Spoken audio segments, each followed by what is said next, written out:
오늘도 하나님 은혜와 평강이 여러분 가운데 함께 할 수 있기를 주의 이름으로 축복합니다. 여러분, 요한계시록 13장의 제목이 무엇입니까? 두 짐승과 666입니다. 12장은 제목이 뭐였습니까? 예? 많이 더워. 오늘 날씨가 많이 덥죠. 해 입은 여자와 용입니다. 해 입은 여자와 용.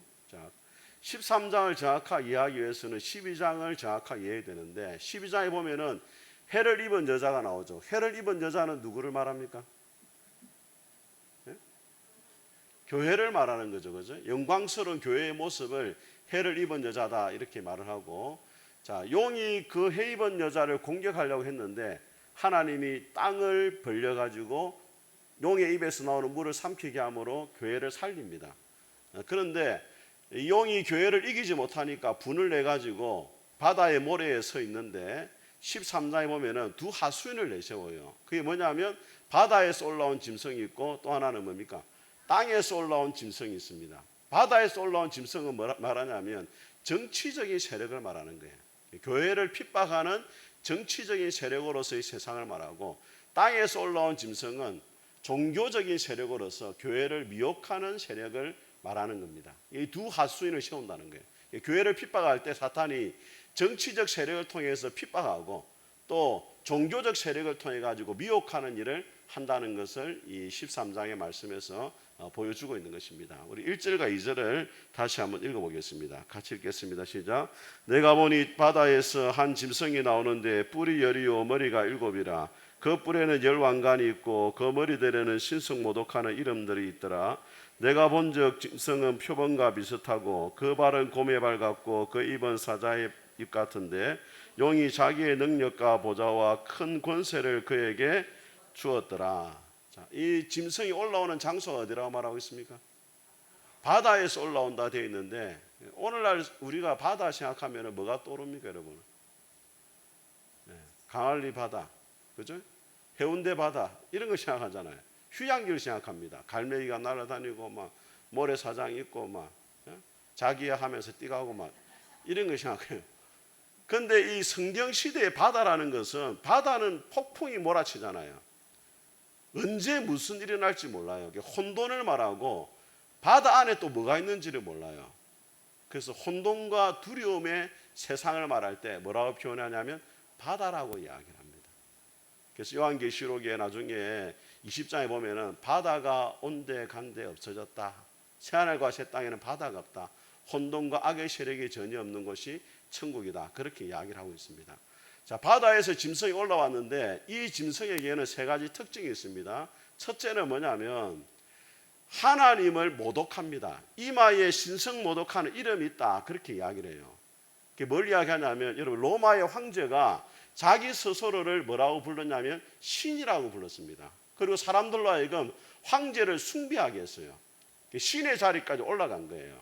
하나님이 정치적인 권세를 허락하신 것은 사람들을 보호하고 지키기 위해서예요. 하나님 아래에 권세가 있으면은 이거는 하나님을 섬기는 좋은 도구가 되지만은, 하나님보다 권세가 올라가 버리면은 사람들을 억압하는 짐승과 같이 된다는 것을 이야기해 주고 있는 겁니다. 자, 두 번째 특징은 뭐냐면 모방을 합니다. 머리 하나가 죽은 것 같은데 살아나요. 죽었다 살아난 것은 누구를 의미합니까? 예수님을 말하잖아요. 그죠? 하나님을 뭐하냐? 모방한다는 거예요.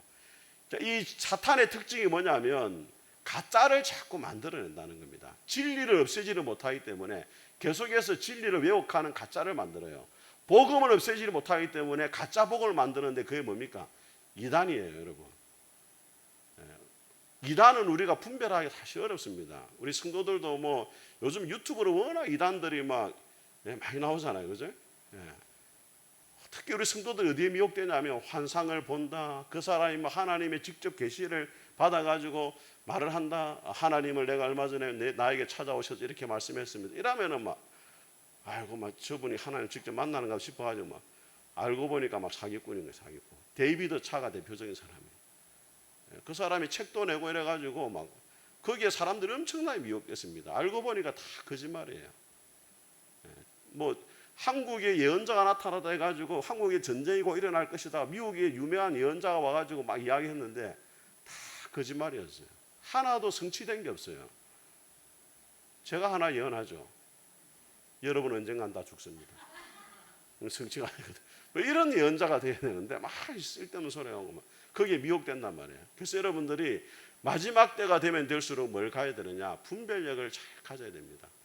특별히 신천지, 또 하나님의 교회, 또 뭐 구원파 이런 이단들을 여러분들이 경계를 해야 돼요. 겉으로 보기에는 성경을 다 가지고 있기 때문에 어렵습니다. 분별하기가. 근데 자세히 들어가 보면 달라요. 이단이라는 뜻이 뭡니까? 끝이 다르다는 거거든요. 처음 출발은 똑같습니다. 신천지 처음 강의를 들어보면 뭐라고 이야기하냐면 구약은 오실 예수님, 신약은 오신 예수님. 성경이 말하는 거 똑같아요. 그 뒤로 가면은 뭐가 나옵니까? 비유가 나오거든요. 왜 비유로 푸느냐?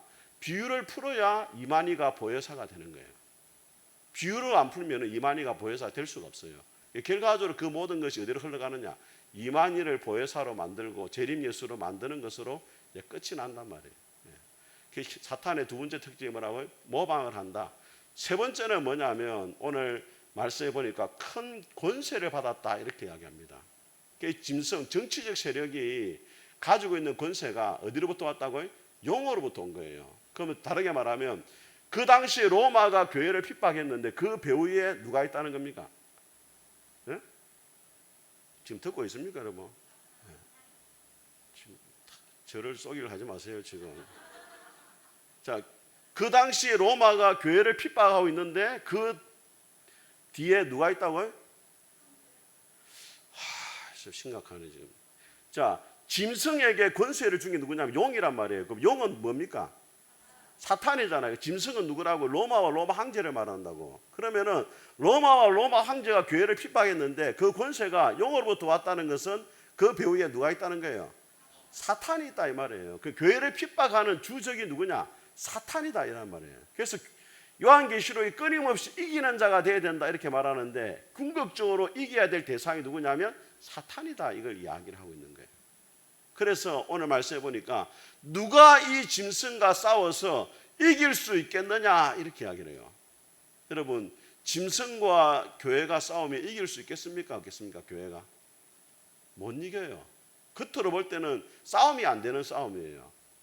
다윗과 골리앗과의 싸움입니다. 여러분 다윗이 나이가 그 당시 한 17세쯤 되었고 정상적인 군사훈련도 못 받았잖아요. 골리앗이 40일 동안 이스라엘 진영에 나와가지고 하나님을 모독했는데도 이스라엘 백성들 중에 어느 누구도 나오지 못해요. 그만큼 골리앗이 두려웠단 말이에요. 그런데 다윗이 나가잖아요.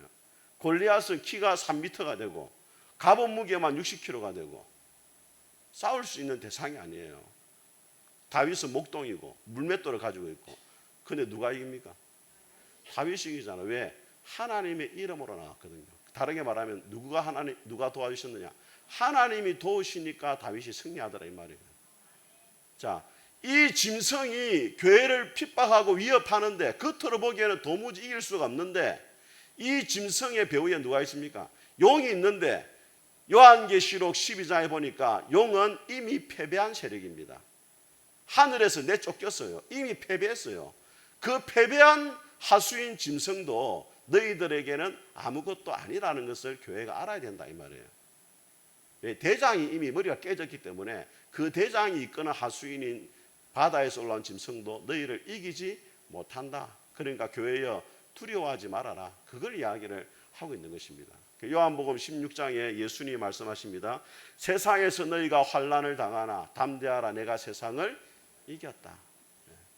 우리가 교회 가운데 믿음을 지키고 신앙을 지키기 위해서 어떤 어려움과 환난을 당해도 주님이 우리와 함께 하시면 이미 승리하는 줄 믿습니다.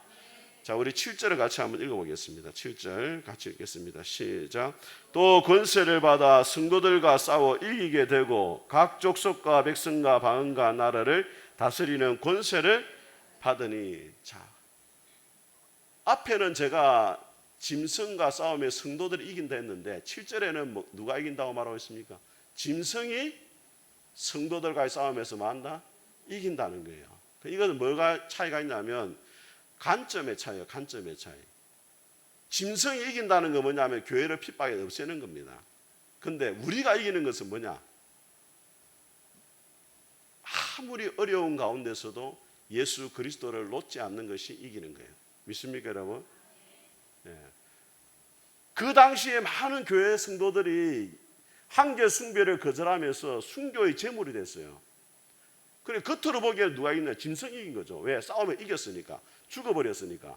그런데 하나님의 관점에서 보면 누가 이겼느냐? 순교의 순간에도 예수님을 놓지 않았던 누가 이겼다고요? 교회가 이긴 것이란 말이에요. 요한계시록 12장에 보니까 용을 대적할 때 어떻게 이겼느냐 할 때 어린 양과 그들이 정언하는 말로 이겼으니 죽기까지 그들의 생명을 아끼지 아니하였다 이렇게 되어 있어요. 다르게 말하면 예수를 믿는 믿음을 지키기 위해서 자기 생명을 하나님 앞에 드렸다 이 말이에요. 요한계시록 14장에 보면은 주 안에서 죽는 자가 복이 있다 이렇게 말하고 있어요. 진정으로 이기는 자가 누구냐? 죽는 것이 실패가 아니고 죽는 순간에도 예수님을 붙잡으면 그 사람은 뭐예요? 이기는 자가 되는 거고, 살기 위해서 예수님을 놓아버린 자는 실패자가 되는 거예요. 오늘 이 말씀에서 우리가 주는 교훈이 뭐냐? 끝까지 죽는 순간에도 누굴 놓지 말아라? 예수님을 놓치지 말아라.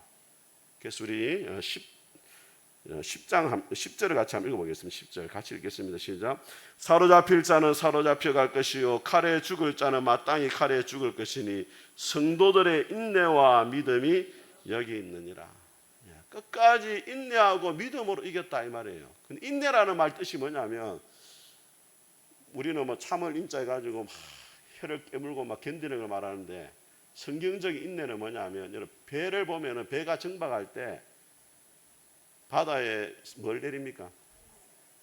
닷을 내리잖아요. 닷을 내리면은 파도가 쳐도 흔들리지만은 떠내려가질 않습니다. 성경적인 인내가 뭐냐면 그것을 말하는 거예요. 흔들리지만은 그 자리를 지키는 거예요. 인내라는 말이 하나님이 허락하신 자리를 지키고 머문다 이런 뜻을 가지고 있습니다. 아무리 어렵고 힘들어도 여러분들이 흔들릴 수 있습니다. 잠시. 그렇지만 하나님이 허락하신 자리를 지키는 것, 그것이 뭐다? 인내라 이 말이에요.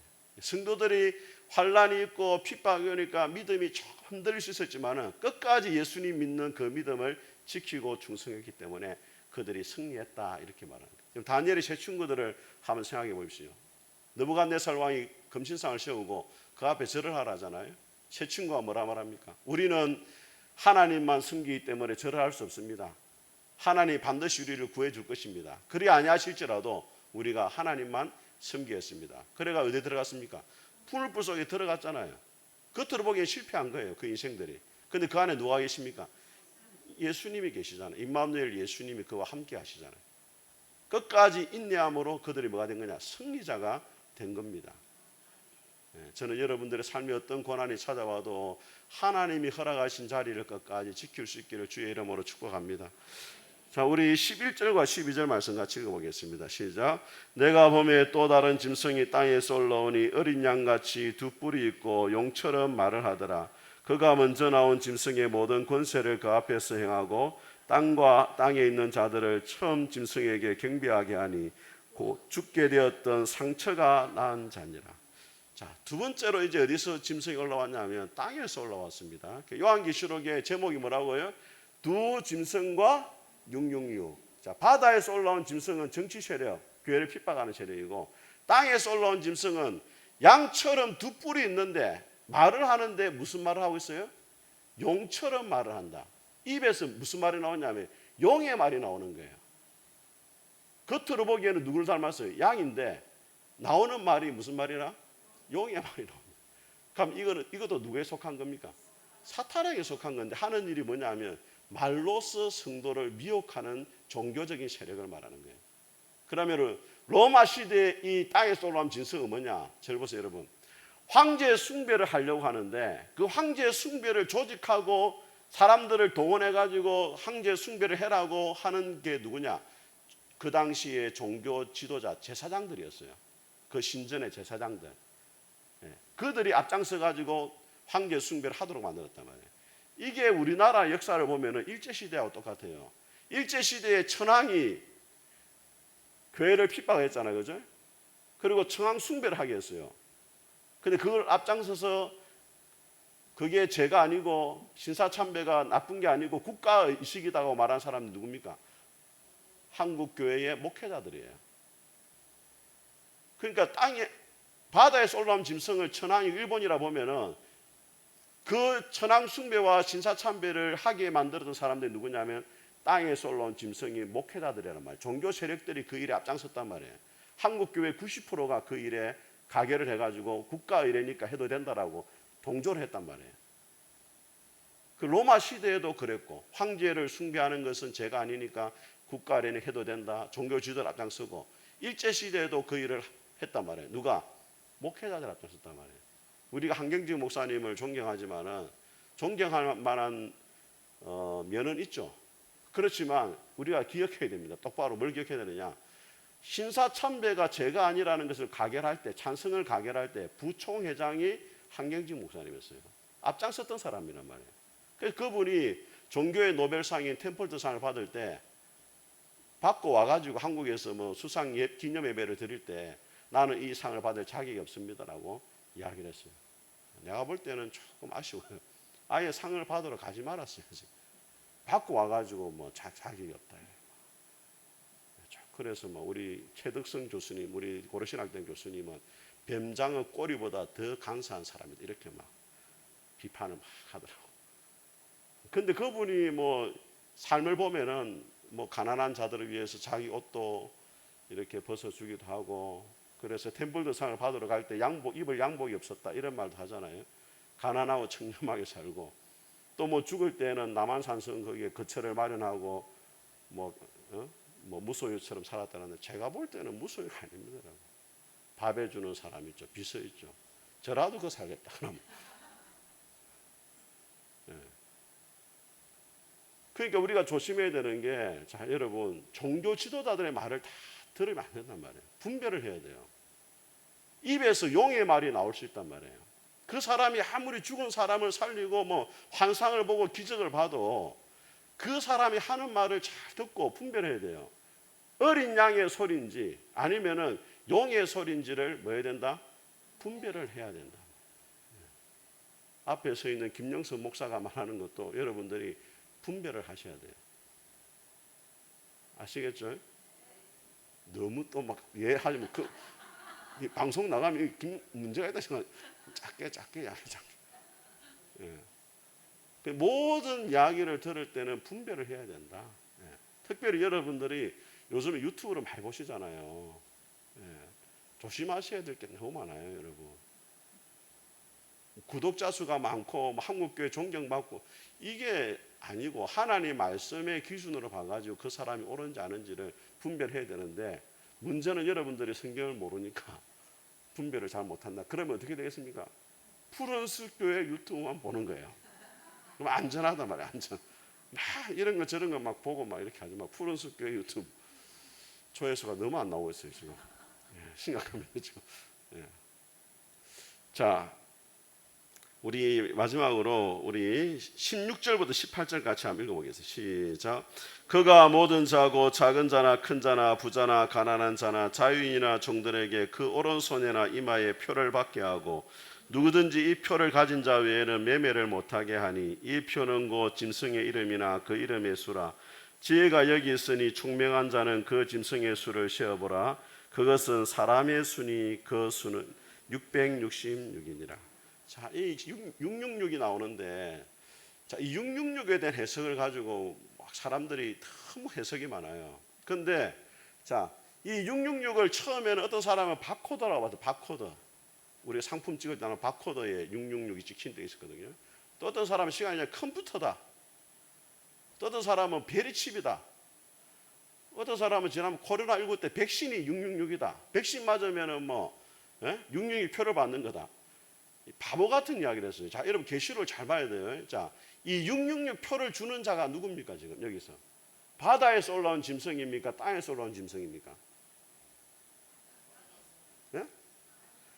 자, 저를 보세요, 여러분. 여러분 그 본다고 해서 지금 알 수 있는 거예요. 자, 바다에서 올라온 짐승의 이야기가 끝이 나고 지금 땅에서 올라온 짐승의 이야기를 하면서 뭐가 나옵니까? 666이 나오잖아요. 그럼 666을 받게 하는 누구라고요? 땅에서 올라온 짐승, 종교 세력이 그걸 받게 하는 거예요. 그러니까 보건소에서나 하는 거는 뭐 이게 뭐 국가의료기관에서 나오는 거 666이 될 수가 없어요. 그리고 666표를 받는다는 게 뭐와 관계 있냐? 우상 숭배와 관계가 있어요. 그러니까 만약에 혹시 미래에 여러분들이 우상 숭배를 하게 하고 하나님 아닌 다른 신을 섬기도록 하면서 무엇인가를 받게 하는 것, 이걸 받지 않으면 장사도 못하고 경제활동도 못하고 통장 거래도 못합니다. 근데 이걸 우상 숭배를 해야 이걸 줍니다. 만약에 누가 그러면 그게 뭐가 될 수 있냐면 666이 될 수 있어요. 근데 그거와 관계없이 그냥 컴퓨터가 나오고 베리칩이 나오고 뭐 백신이 나오고 이런 건 666이 될 수가 없습니다. 아시겠죠? 예. 그리고 왜 사람들이 계속해서 그런 걸 666이라 받느냐? 요한계시록을 너무나 예수님 재림 직전에 일어날 미래의 일로 보니까 그렇게 해석이 되는 거예요. 제가 지금 계속 요한계시록 어떻게 해석하고 있습니까? 요한계시록은 7교회에 주신 편지이기 때문에 그 7교회의 상황 속에서 이 말씀이 먼저 해석이 돼야 된단 말이에요. 그리고 해석된 말씀이 오늘날 우리에게는 어떤 의미가 있겠느냐고 적용이 되는 거예요. 자, 해석과 적용의 차이가 있습니다. 해석은 그 당시에 이 말씀이 어떤 의미가 있었느냐고 보는 게 뭐라고요? 해석이고, 그걸 오늘날로 가져와서 적용하는 것은 뭐라고요? 적용입니다. 그런데 이걸 갖다가 미래에 일어날 일로 봐버리면 7교회하고 전혀 관계가 없는 뭐가 되는 거예요? 적용을 해석으로 만들어버리는 잘못을 가져온단 말이에요. 철저하게 요한계시록 어떻게 해야 되느냐? 7교회에 주시는 말씀으로 보고 그 교회에 이것이 어떤 의미가 있었느냐를 먼저 해석을 해야 된다. 이해가 되시죠, 여러분?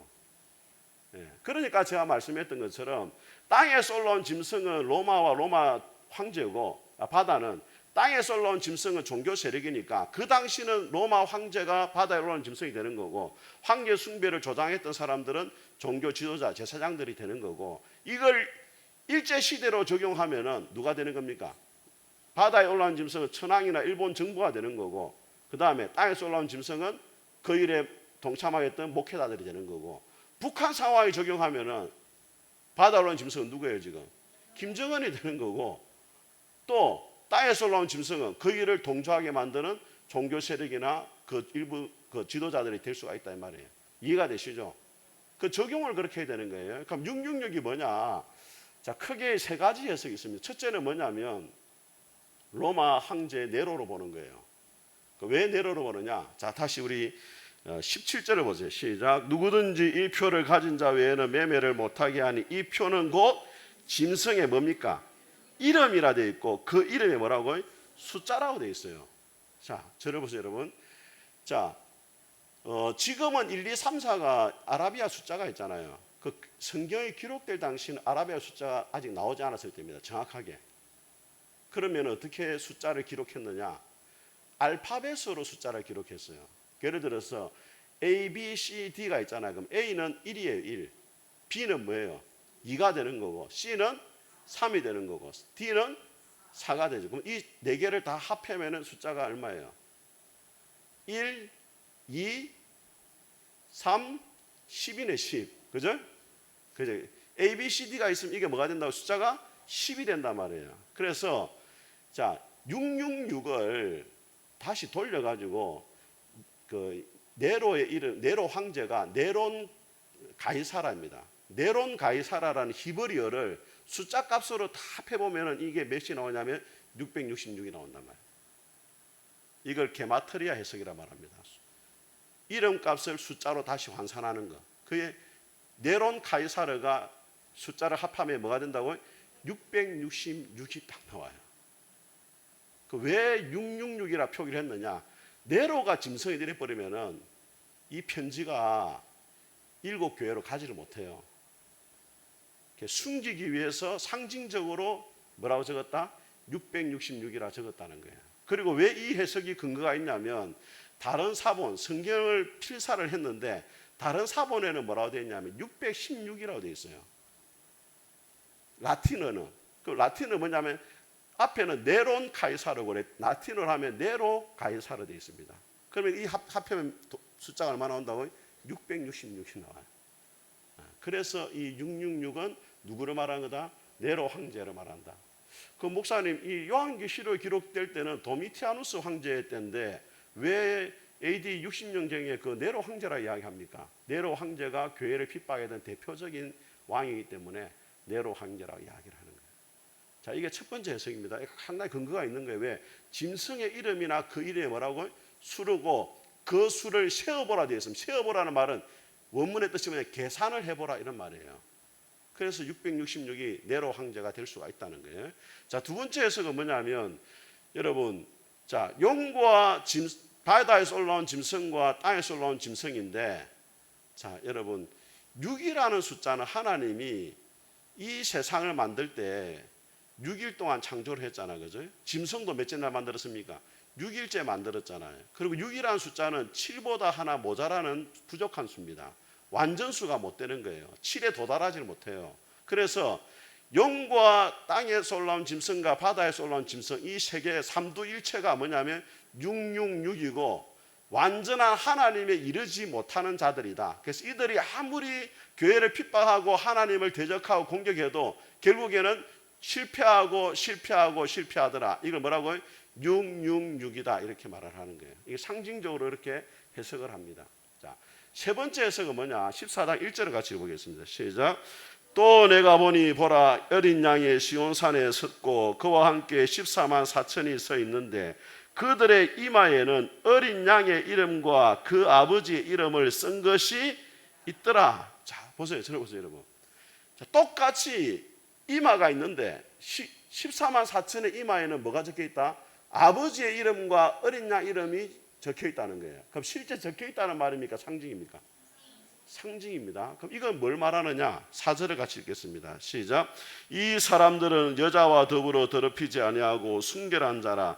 어린 양이 어디로 인도하든지 따라가는 자며 사람 가운데서 속량을 받아 처음 익은 열매로 하나님과 어린 양에게 뭐했다? 속했다 이 말이에요. 자, 들어보세요, 여러분. 자, 이마에 어린 양 이름과 아버지 이름이 써 있다는 말은 14만 4천은 누구에 속했다? 하나님께 속했다는 말이고, 666 표도 이마와 오른손에 받는데 666 표를 받았다는 것은 그럼 누구에 속했다는 거예요? 용과 두 짐승에게 뭐했다? 속했다 이 말이에요. 다르단 말이에요. 이해가 되시죠? 그러니까 666이 뭐냐보다 더 중요한 것은 뭐냐면 666 표를 받았다는 것은 뭘 말하느냐?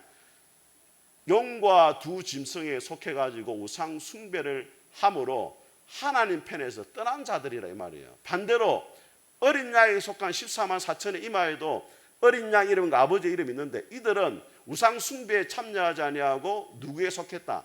어린 양과 하나님 아버지께 속한 자다. 그러니까 13장이 말하고 싶은 결론이 뭐냐? 누구에게 충성할지를 결정하라 이 말이에요. 용과 두 짐승에게 충성해 가지고 666 표를 받고 매매 활동도 하고 세상 가운데 잘 살고 잘 먹고 그렇게 할 거냐? 아니면은 어린 양과 하나님께 속해 가지고 비록 세상에서는 어렵게 살아가지만은 끝까지 예수님을 붙잡고 하나님께 충성된 자로 남을 것이냐? 둘 중에 하나를 뭐 해라? 선택을 하라 이 말이에요. 할렐루야. 그래서 결론이 뭐냐? 오늘 오신 분들의 오늘 다음 주에 또 어떻게 될지 모르니 결론을 알고 가야 되잖아요. 다음 주에 못 올 수 있으니까. 자, 보세요. 결론을 보세요. 자, 9절 보세요. 9절과 10절. 14장 9절과 10절. 시작. 또 다른 천사하고 셋째가 그 뒤를 따라 큰 음성으로 이르되 만일 누구든지 짐승과 그의 우상에게 경배하고 이마에나 손에 표를 받으면 그도 하나님의 진노의 포도주를 마시리니 그 진노의 잔에 섞인 것이 없이 부은 포도주라. 거룩한 천사들 앞과 어린 양 앞에 불과 유황으로 뭐합니까? 고난을 받습니다. 그러니까 이 땅에서는 잘 살지만 결국에는 그들은 죽어서 뭘 받는다? 고난을 받는단 말이에요. 11절입니다. 시작. 그 고난의 연기가 세세토록 올라가리로다. 짐승과 그의 우상에게 경배하고, 자, 중요합니다. 짐승과 그의 우상에게 뭐하고? 경배하고 그 이름의 표를 뭐한 자는, 받은 자는 누구든지 밤낮 쉼을 얻지 못한다. 자, 반대로 12절 시작. 성도들의 인내가 여기 있나니 그들은 하나님의 계명과 예수에 대한 믿음을 지키는 자니라. 14만 4천을 말하는 거예요. 그들은 어떻게 되느냐? 13절 시작. 또 내가 들으니 하늘에서 음성이 나서 이르되 기록하라. 지금 이후로 주 안에서 죽은 자들은 복이 있도다 하시매 성령이 이르시되 그러하다. 그들이 수고를 거치고 쉰단 말이에요. 이는 그들이 행한 일이 뭐하기 때문이라? 따름이라. 자, 보세요 여러분. 우상 숭배를 하고 육육의 표를 받고 이 땅에서는 잘 살지만은 죽으면은 뭐합니까? 불과 유황에 들어가서 세세토록 뭐한다? 괴로움을 당한단 말이에요. 이 길을 걸어갈 거냐? 아니면은 666표를 받지 않지만은 이 땅에서는 고난을 겪지만은 주님의 나라에 가서 영원토록 쉼을 누리는 새하늘과 새 땅에 들어가는 그 길을 선택할 거냐? 어느 길을 선택할 거냐라고 지금 7 교회에게 지금 결단을 요구하고 있단 말이에요. 누구에게 충성할 거냐? 이 땅에서 황제와 로마에 충성해 가지고 이 땅에 잘 사는 거 끝날 거냐? 아니면은 지금은 힘들고 어렵지만은 하나님께 충성해 가지고 마지막 날에 쉬는 자가 될 거냐? 선택을 하란 말이에요. 여러분은 어떤 길을 걸어가겠습니까? 네? 짐승의 길을 걷겠습니까? 어린 양의 길을 걷겠습니까? 네. 어린 양 예수님의 길을 걸어가셔야 됩니다. 자, 그래서 우리 13장 다시 보시면 8절을 같이 읽어보겠습니다. 8절 시작.